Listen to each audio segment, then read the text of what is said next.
তথা নাগালেণ্ডৰ বিভিন্ন ছাত্ৰ সংগঠন তথা একাংশ সীমান্তৰ নগা লোকে সেই অঞ্চলসমূহ নিজৰ বুলি দাবী কৰিছে আৰু আজি তেওঁলোকে সকলো সীমা চেৰাই অসমৰ আৰক্ষী প্ৰশাসনৰ আগত নগাই ধমক দিছে ঘৰ ভাঙক গছ নাকাটিব এনেকুৱা ধৰণৰ ভাবুকি প্ৰদান কৰিছে তেওঁলোকৰ মতে ৰেংমা বনাঞ্চলত যেটো উচ্ছেদ অভিযান অসম চৰকাৰে চলাইছে সেই উচ্ছেদ অভিযানক তেওঁলোকে সমৰ্থন কৰিছে মানে তাত থকা পূৰ্ববংগীয় মুছলমান লোকসকলক তাৰ পৰা তেওঁলোকে খেদি পঠাবলৈ কৈছে কিন্তু তাত থকা যিবোৰ 400-500 বিঘা তামোলৰ বাৰী আছে তামোলৰ বাগান আছে সেইবোৰ তেওঁলোকে কাটিবলৈ মানা কৰিছে ধমক দিছে যে আপোনালোকে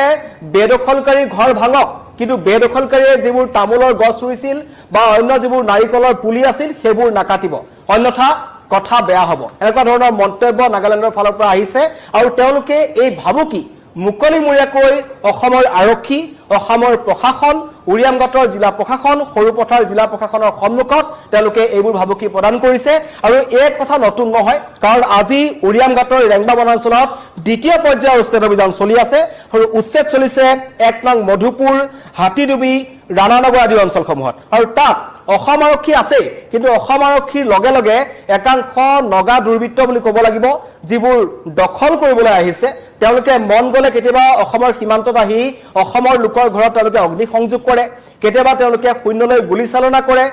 আৰু আটাইতকৈ ডাঙৰ কথা 15 আগষ্টৰ দিনাখন সেই অঞ্চলটোৰ কিছু দূৰতে দুজন অসমীয়া যুৱকক নগা দুৰ্বৃত্তই গুলিয়াইছিল আৰু তাৰ পাছৰ পৰা সেই অঞ্চলটোত এটা চেপা উত্তেজনাই বিৰাজ কৰিছে কিন্তু নগাৰ চকুকত আটাইতকৈ ডাঙৰ কথা কাৰণ মুখ্যমন্ত্ৰী এটা কথা ঘোষণা কৰিছিল যে বেদখলকাৰীসকলৰ হাতে হাতে বা বেদখলকাৰীসকলৰ দখলত প্ৰায় 400-500 বিঘাকৈ তামোলৰ বাগান আছে আৰু সেই তামোলৰ বাগানবোৰ সুপাৰী সিন্ডিকেটৰ লগত জড়িত বুলি তেওঁলোকে মন্তব্য কৰিছিল আৰু সুপাৰী সিন্ডিকেটটো কৰ পৰা চলি আছে হেতু নতুনকৈ কোৱাৰ প্ৰয়োজন নাই হেবোৰ নাগালেণ্ডৰ ফালৰ পৰা চলি আছিল আৰু নাগালেণ্ডৰ লোকসকল ইমানে সক্ৰিয় হৈ পৰিল যে উৰিয়ামঘাটত যেটা উচ্ছেদ অভিযান চলিছে ৰেংমা বনাঞ্চলত যেটা উচ্ছেদ অভিযান চলিছে তেওঁলোকে মন্তব্য কৰিছে যে নহয়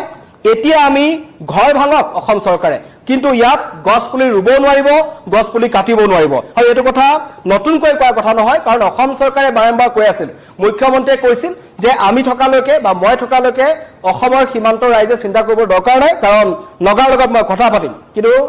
অসমৰ বনমন্ত্ৰী চন্দ্ৰমোহন পাটোৱাৰী ৰেংমা বনাঞ্চলত যেটা উপস্থিত হৈছিল 3 দিন আগতে আৰু তালৈ আহিছিল নাগালেণ্ডৰ উপমুখ্যমন্ত্ৰী আহি পেলাই ক'লে এডালো গছ পুলি তেওঁ নুৰুলে আৰু অসমৰ বনমন্ত্ৰীৰ সৈতে ভালকে তেওঁলোকে কথা নাপাতিলে তেওঁলোকে এক প্ৰকাৰ ধমক দি থৈ গ'ল যে আপোনালোকে ইয়াত বনানীকৰণ কৰিব নোৱাৰিব গছ ৰোপণ কৰিব নোৱাৰিব আৰু নগাৰ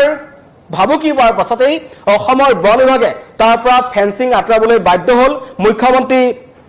27 তাৰিখে যোৱা কথা আছে এটা মুখ্যমন্ত্ৰী 27 তাৰিখে গলে তাত নগাই গছপুলি ৰুবলৈ দিয়ে নে নিদিয়ে হেতু লক্ষণীয় হ'ব কিন্তু এতিয়া নগাই কৈছে যে ঘৰ ভাঙি থাকক আপোনালোকে বেদখলকাৰী খেৰিবলৈ আছে খেদক অসম চৰকাৰে বেদখলকাৰী ঘৰ ভাঙিবলৈ আছে ভাঙক কিন্তু গছ কাটিব নোৱাৰিব কাৰণ হেবোৰ হৈছে আমাৰ মাটি নাগালেণ্ডৰ মাটি আৰু নাগালেণ্ডে ইতিমধ্যে উৰিয়ামঘাটৰ 1 নং মধুপুৰ বিদ্যাপুৰ হাতীডুবি ৰাণানগৰ গেলাবিল নেঘেৰিবিল এই গোটেই গাঁওবোৰ নগাৰ বুলি দাবী কৰিছে কিন্তু তাৰ পাছত নগাৰ যিমান ভাবুকি বা নগাৰ যেনেকুৱা ধৰণৰ দাবী সেই দাবীৰ যদি আমি পৰিৱৰ্তে অসমৰ প্ৰশাসনৰ যদি আমি কৰণীয় চাবলৈ যাওঁ তেন্তে একেবাৰে লাজ লগা হাস্যকৰ কাৰণ অসম আৰক্ষীয়ে দুদিন পূৰ্বে নগাৰ দুৰ্বৃত্তক হাতজোৰ কৰি মাফ খুজিব লগা হৈছে এয়া হৈছে অসমৰ প্ৰশাসনৰ অৱস্থা আৰু 1985 চনত স্বাক্ষৰিত হোৱা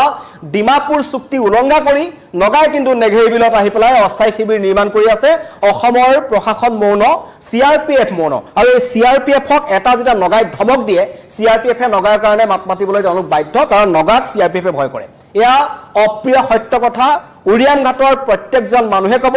ৰেংমা বনাঞ্চলৰ প্ৰত্যেকজন মানুহে ক'ব নেঘেৰিবিলৰ প্ৰত্যেকজন মানুহে ক'ব যে কাৰ পক্ষত আছে CRPF বাহিনী আৰু তাত যেনেকৈ মই আৰু এটা কথা আপোনালোকক এই কাৰণে ক'ব বিচাৰিছো নাগালেণ্ডৰ যি আগ্ৰাসন এই যে যিজন নগা ব্যক্তি দেখিছে এজন বয়োজ্যেষ্ঠ ব্যক্তি মই আপোনালোকক তেওঁৰ মন্তব্য শুনাম তেওঁৰ লগত তেনেকুৱা প্ৰায় 100 জনীয়া 200 জনীয়া দুৰ্বৃত্তৰ দল এটা হাতে হাতে ডাক উঠাৰ লৈ অসমৰ মাটিত ঘূৰি ফুৰিছে কিন্তু অসম আৰক্ষীয়ে তেওঁলোকক বাধা দিব নোৱাৰে অসম আৰক্ষীৰ সৎসাহস নাই নগা লোকসকলক বাধা দিবলৈ আৰু নগা প্ৰশাসন নগা আৰক্ষী নাগালেণ্ডৰ সাধাৰণ জনতা তেওঁলোকৰ ছাত্ৰ সংগঠনসমূহ অন্য নালাগে NSN IMO একলগ হৈ পেলাই এতিয়া উৰিয়ামঘাটক দখল কৰিবলৈ আহিছে আৰু তেওঁলোকে বাৰম্বাৰ উৰিয়াংঘাটত যেতিয়াৰ পৰা উচ্ছেদ অভিযান চলিছে তেওঁলোকে কিন্তু আওপকীয়াকৈ কৈ আছে যে উৰিয়াংঘাটখন আমাৰ হয়, উৰিয়াংঘাটত আমি উচ্ছেদ অভিযান চলাবলৈ নিদিওঁ। মন্তব্য আহিছে নগাৰ, শুনাব বিচাৰিছো। এতিয়াতো খেতাইছে, ভাল পাইছে। এতিয়াতো আমাৰ জামিন আন্দাৰ মেপটা আন্দাৰত আছে, এইটো মাটি জামিনটো। এইটোৰ পৰা আমাৰ কাৰণে ইয়াতে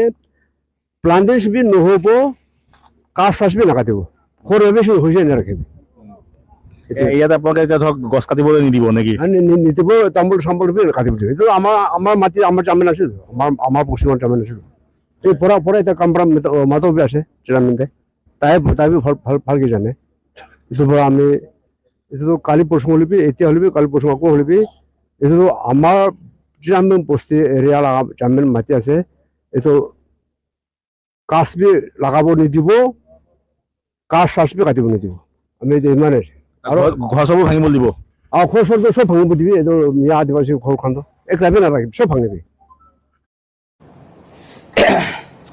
মন্তব্য শুনিলে নগা লোকসকলৰ, তেওঁলোকে কৈছে যে এইখিনি তেওঁলোকৰ মাটি, এয়া তেওঁলোকৰ পূৰ্বপুৰুষৰ মাটি আৰু এইবোৰ অসম চৰকাৰে দখল কৰি ৰাখিছিল আগতে আৰু এতিয়া উচ্ছেদ কৰিছে। তেওঁলোকে সমৰ্থন জনায় অসম চৰকাৰৰ উচ্ছেদক প্ৰথমৰ পৰাই কিন্তু নাগালেণ্ডৰ ফালৰ মানুহখিনিয়ে তেওঁলোকে সমৰ্থন জনাই আছে, কাৰণ সমৰ্থন জনোৱাৰ আঁৰত এটা কাৰণ আছিল আৰু সেই কাৰণ এতিয়া আপুনি মই স্পষ্ট কৰি দেখিছো। কাৰণ উৰিয়াংঘাট,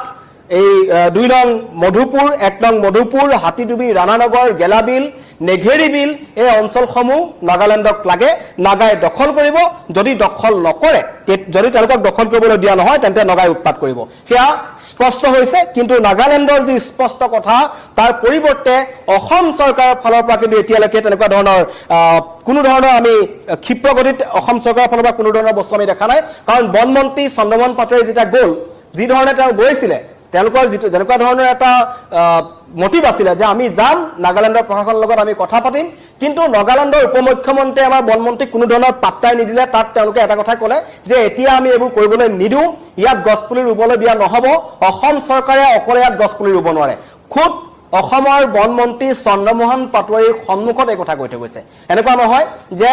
তাত থকা কোনোবা গাঁওৰক্ষী বাহিনীৰ আগত নগাই কৈছে, অসমৰ মাননীয় বনমন্ত্ৰীৰ সন্মুখত নাগালেণ্ডৰ উপ মুখ্যমন্ত্ৰীয়ে স্পষ্টকৈ কৈ থৈ গ'ল যে ৰেংমা বনাঞ্চলত অসম চৰকাৰৰ বন বিভাগে যি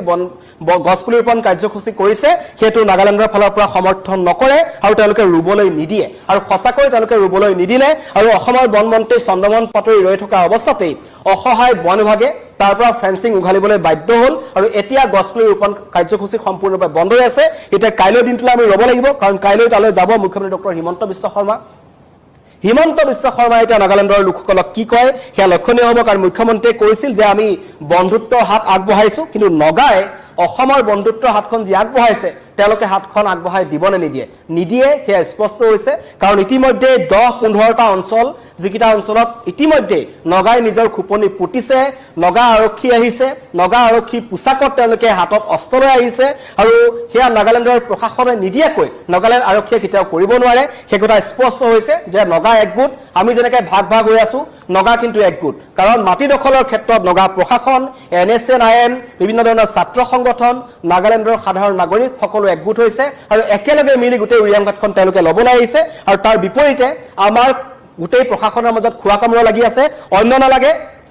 অসমৰ প্ৰশাসনে তেওঁলোকক বাধাও দিব নোৱাৰে অসমৰ মাটিলৈ কেলৈ আহিছে বুলি প্ৰশ্ন কৰিব পৰাৰ সৎসাহ কোনো অসমৰ প্ৰশাসনৰ হাতত নাই। আৰু CRPFৰ কথা নতুনকৈ কোৱাৰ প্ৰয়োজন নাই। নগাই এটা ধমক দিলে বহু দূৰত ৰখি থাকে CRPF বাহিনী আৰু তেওঁলোকে অসমৰ মানুহক যেতিয়া গুলিয়াই থৈ গৈছিল নগাই নেঘেৰি বিলত, আৰু যিটো গুলীচালনা ঘটনা সংঘটিত হৈছিল CRPFৰ কেম্পৰ মাত্ৰ 200 মিটাৰ দূৰত্বতে সংঘটিত হ'ল। তাৰ পাছতো অতি ৰহস্যজনকভাৱে 24 ঘণ্টাৰ পাছত অসমৰ যেতিয়া বিভিন্ন দল সংগঠনে অৰ্থনৈতিক অৱৰোধ কৰিম বুলি তেওঁলোকে ভাবুকি প্ৰদান কৰিলে, উপায়ন্ত হৈ 4টা নগা দুৰ্বৃত্ত গতাই দিছিল। অতি ৰহস্যজনকভাৱে 4টা নগা দুৰ্বৃত্তৰ মাজত 3টা আছিল নগা আৰক্ষীৰ জোৱান। তাৰ পাছতো অতি ৰহস্যজনকভাৱে সকলো মৌন হৈ আছে আৰু কাইলৈ দিনটোলৈ ৰ'ব লাগিব। কিন্তু আজি নগাই এটা কথা স্পষ্ট কৰিলে,